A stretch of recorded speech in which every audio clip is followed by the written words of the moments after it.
بسم اللہ الرحمن الرحیم۔ حضرت داؤد علیہ السلام کے زمانے میں ایک شریف النفس اور کمزور آدمی تھا۔ وہ اللہ تعالیٰ کے حضور دعا کرتا رہتا تھا کہ مجھ غریب بے سہارا کو غیب سے روزی عطا فرما اور مجھے محنت و مشقت کے عذاب میں نہ ڈال۔ مریل گدھے پر گھوڑوں اور اونٹوں کا بوجھ نہیں لادا جا سکتا، پاؤں والا تو چل کر روزی کما سکتا ہے، اور جس کے پاؤں ہی نہ ہوں اس کو تیرا ہی آسرا ہے۔ اے اللہ سب کی سننے والے، میں زبان سے تجھ سے مانگ سکتا ہوں لیکن مشقت کرنے کی طاقت نہیں رکھتا۔ بس یہی دعا و وظائف اس کی دن رات کی مصروفیت تھی۔ اس کا یہ عمل ہر عام و خاص میں مشہور ہو چکا تھا۔ لوگ طرح طرح کی باتیں کرتے۔ اللہ نے ہر شخص کی روزی محنت و مشقت کے راستے اتاری ہے، لیکن اسے تو دیکھو، ہاتھ پیر ہلائے بغیر اللہ سے اپنا رزق طلب کرتا ہے۔ پیغمبر خدا کو دیکھو جنہیں اللہ نے معجزے بھی عطا کیے ہیں، خوش الہان ایسے کہ جنوں انس چرند پرند تو ایک طرف، پہاڑوں پر بھی سکتہ طاری ہو جاتا ہے۔ باوجود اتنی شان کے وہ بھی بغیر محنت و مشقت کے روزی حاصل نہیں کرتے، مگر اسے دیکھو، یہ ناکارہ انسان یہ چاہتا ہے کہ اسے بغیر ہاتھ پاؤں ہلائے بیٹھے بٹھائے ہی خزانہ مل جائے اور نہ کوئی محنت کرنا پڑے۔ لوگ سو باتیں کرتے مگر وہ کسی کی پرواہ نہ کرتا، برابر اپنی آہوزاری میں لگا رہتا۔ اس کی دعا کا چرچا سارے شہر میں زبان زد عام ہو گیا۔ یہ کیسا انسان ہے جو خالی تھیلی میں پنیر حاصل کرنا چاہتا ہے، مگر اللہ بڑا بے نیاز ہے، وہ سب کی دعائیں سنتا اور مرادیں پوری کرتا ہے۔ اس شخص نے دعائیں اور رونے دھونے کی حد کر دی تو رحمت الہی جوش میں آ گئی اور اس کی مراد بھر آئی۔ ایک دن زور سے دروازہ کھلا اور ایک گائے اس شخص کے گھر میں گھس آئی۔ اس نے فوراً گائے کو پکڑا، ٹانگیں باندھ کر بلا تعمل حلق پر چھری پھیر دی، پھر قصاب کو بلوایا کہ اس کی کاٹ کر بوٹیاں بنا دے۔ گائے کا مالک گلی کوچوں کی خاک چھانتا ہوا گائے تلاش کرتا ادھر آ نکلا، دیکھا کہ گائے ذبح ہو چکی ہے اور قصاب اس کی بوٹیاں کرنے میں مصروف ہے۔ اس نے رونا دھونا اور چلانا شروع کر دیا، ارے ظالم، یہ کیا غضب کیا، یہ تو میری گائے تھی، تجھے بھلا کیا حق تھا اسے پکڑ کر ذبح کرنے کا؟ دعا مانگنے والے نے جواب دیا، سنو بھائی، زیادہ چیخنے چلانے کی ضرورت نہیں، میں برسوں سے اس دعا میں مصروف ہوں کہ اللہ تعالیٰ میرا رزق میرے پاس پہنچا دے۔ اس نے دعا قبول کی، میں نے اسے اللہ کی عطا سمجھ کر ذبح کر ڈالا۔ یہ جواب سن کر گائے کے مالک کے غیظ و غضب کی انتہا نہ رہی۔ اس نے پہلے اس دعا مانگنے والے درویش شخص کی خوب خبر لی، پھر اسے گریبان سے پکڑ کر گھسیٹتا ہوا حضرت داؤد علیہ السلام کی عدالت میں لے گیا۔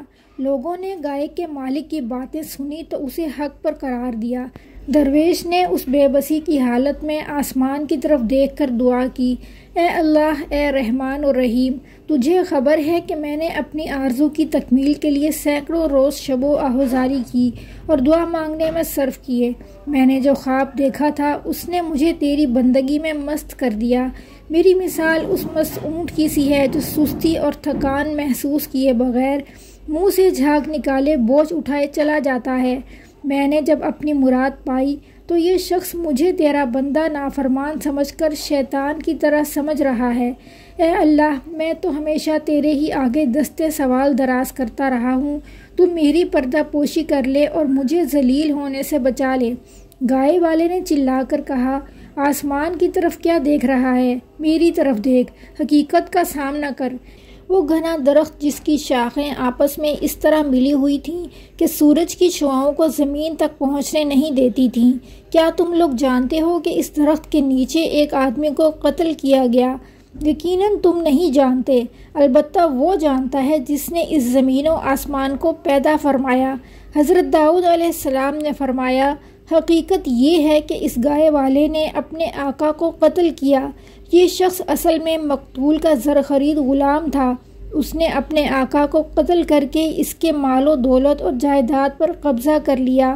مظلوم دعا مانگنے والا اسی مقتول کا بیٹا ہے۔ پھر اس بے رحم اور سنگ دل شخص نے اپنے مقتول آقا کے کمسن یتیم بچوں پر ظلم ڈھانا شروع کیا۔ اس نے سب کچھ چھین لیا، یہاں تک کہ اس کے آقا کے بچے دانے دانے کو محتاج ہو گئے۔ اس مردود نے اپنے گناہوں کا پردہ خود ہی فاش کیا۔ ظلم کبھی کبھی روح کی گہرائیوں میں دفن رہتا ہے، لیکن ظالم اسے خود لوگوں پر کھول دیتا ہے۔ اے بدبخت، تو نے شرع کے مطابق اس مقدمے کا فیصلہ مانگا تھا، سو شریعت نے اپنا فیصلہ سنا دیا، اب اس کی تعمیل کرنا تیرا فرض ہے۔ تو نے اپنی صفاکی اور شقی القلبی کا ایسا مظاہرہ کیا کہ خدا کی پناہ، تو نے اپنے آقا کو اس طرح چھری سے ذبح کیا جس طرح اس دعا مانگنے والے نے تیری گائے کو ذبح کیا تھا۔ وہ خون آلود چھری راز فاش ہونے کے ڈر سے گڑھا کھود کر تو نے دفن کر دی تھی۔ اس بات کا ثبوت یہ ہے کہ اس چھری پر اس کا نام کندہ ہے۔ حضرت داؤد علیہ السلام کے حکم پر زمین کھودی گئی، گڑھے کے اندر سے ایک شخص کی کھوپڑی اور لمبی سی چھری برآمد ہوئی۔ اب گائے والا خوف سے تھر تھر کانپنے لگا۔ تماشائیوں پر سکتے کا عالم طاری تھا۔ لوگوں نے اپنے سروں سے کپڑے اور ٹوپیاں ہٹا دیں، ننگے سر ہو کر سامنے آئے اور عرض کرنے لگے کہ اے خدا کے سچے پیغمبر علیہ السلام، ہم فطری نابینا ثابت ہوئے، ہم نے آپ کی زبان مبارک پر اعتبار نہ کیا، آپ ہماری گستاخی معاف فرما دیں۔ حضرت داؤد علیہ السلام نے سب کو معاف کر دیا۔ پھر گائے والے کے بارے میں حکم دیا، چونکہ اس شخص کے ظلم کا پردہ کھل چکا ہے اور یہ قاتل ہے، اس لیے شریعت کا فیصلہ یہ ہے کہ اس سے قصاص لیا جائے۔ چنانچہ اسی چھری کے ساتھ اس قاتل شخص کی گردن اڑا دی گئی۔ ناظرین، مزید اسلامی واقعات کے لیے اس چینل کو سبسکرائب کیجیے۔ اللہ تعالی ہم سب کا حامی و ناصر۔ کیا تو سمجھتا ہے کہ اللہ کے بندوں کو اس فریب میں مبتلا کر کے صاف صاف بچ کے نکل جائے گا؟ دعا مانگنے والے نے اپنی پیشانی زمین پر رکھ دی اور رو کر بولا، اے خدائے ذوالجلال، اپنے اس بندے کو رسوا نہ کر، میں بے شک برا ہوں، خطا کار ہوں، تو عیبوں کو ڈھانپنے والا ہے، اور اس نازک وقت میں میری مدد فرما۔ مقدمہ حضرت داؤد علیہ السلام کی عدالت میں پیش ہوا۔ پہلے گائے کے مالک نے دعویٰ پیش کیا اور کہا، اے پیغمبر خدا، میری گائے اتفاق سے اس شخص کے گھر میں جا گھسی، یہ بندہ نہ جانے کب سے گھات لگائے بیٹھا تھا، اس نے میری گائے کو پکڑ کر ذبح کر ڈالا۔ اب آپ کے سامنے میری فریاد ہے کہ اس سے دریافت کریں کہ اس نے ایسا کیوں کیا۔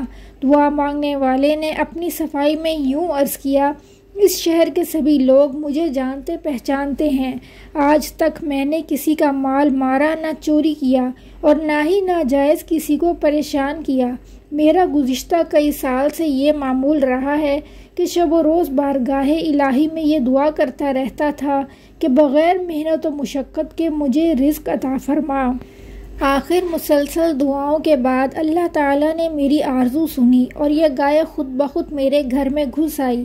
میری آنکھوں میں اسے دیکھتے ہی نور آ گیا کہ حق تعالیٰ نے میری دعا قبول فرمائی اور مجھے رزق حلال بغیر محنت کے مل گیا۔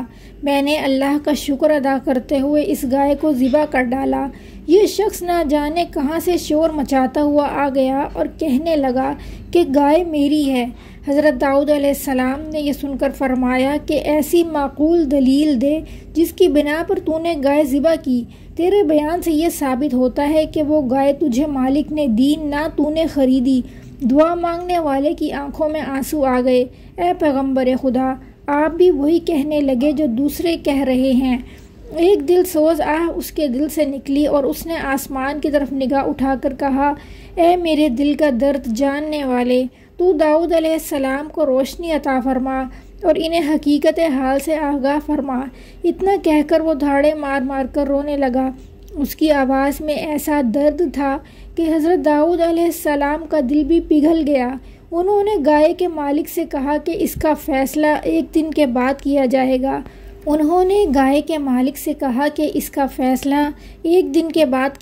گا۔ پیغمبر خدا اپنے حجرے میں داخل ہوئے اور اپنی عبادت گاہ کا دروازہ بند کر دیا اور ذکر و اذکار کے بعد اللہ عز و جل کی بارگاہ میں دعا کی کہ اے پروردگار، مجھے حقیقت حال سے آگاہ فرما۔ اللہ تعالیٰ نے اپنے نبی پر اس واقعے کے تمام اسراز و رموز کھول دیے۔ دوسرے دن دونوں کو طلب کیا گیا۔ حضرت داؤد علیہ السلام نے فیصلہ دیا اور گائے کے مالک کو کہا کہ اس شخص کا پیچھا چھوڑ دے اور اسے معاف کر دے۔ حق تعالیٰ نے تیرے گناہوں کی پردہ پوشی فرمائی ہے، تو بھی اس کی ستاری کا حق ادا کر اور اپنے گائے کی طرف سے صبر کر لے۔ حضرت داؤد علیہ السلام کا ارشاد سنتے ہی اس بدبخت نے کہا، کیا اب کوئی نئی شریعت نافذ ہو گئی ہے؟ آپ کے انصاف کی شہرت تو زمین و آسمان تک پہنچ چکی ہے، مگر میرے ساتھ ظلم کیوں؟ یہ انصاف نہیں، ظلم ہے۔ دوسری مرتبہ حضرت داؤد علیہ السلام نے فرمایا، اپنا سارا مال اور جائیداد اس مظلوم کے حوالے کر دے، ورنہ تیری سخت رسوائی ہوگی، اور کچھ عجب نہیں کہ جو ظلم و ستم تو نے کیے ہیں وہ بھی ظاہر ہو جائیں۔ گائے والے نے یہ کلمات سنتے ہی سر پر خاک ڈالنا شروع کر دی، گریبان پھاڑ ڈالا، بدحواس ہو کر منہ میں جھاگ بھر کر بولا، اے داؤد علیہ السلام، اچھا فیصلہ سنایا، مجھ پر ظلم و زیادتی کی حد کر دی۔ نعوذ باللہ، مجھے تو معلوم ہوتا ہے کہ تو اپنے حواسوں میں نہیں رہا۔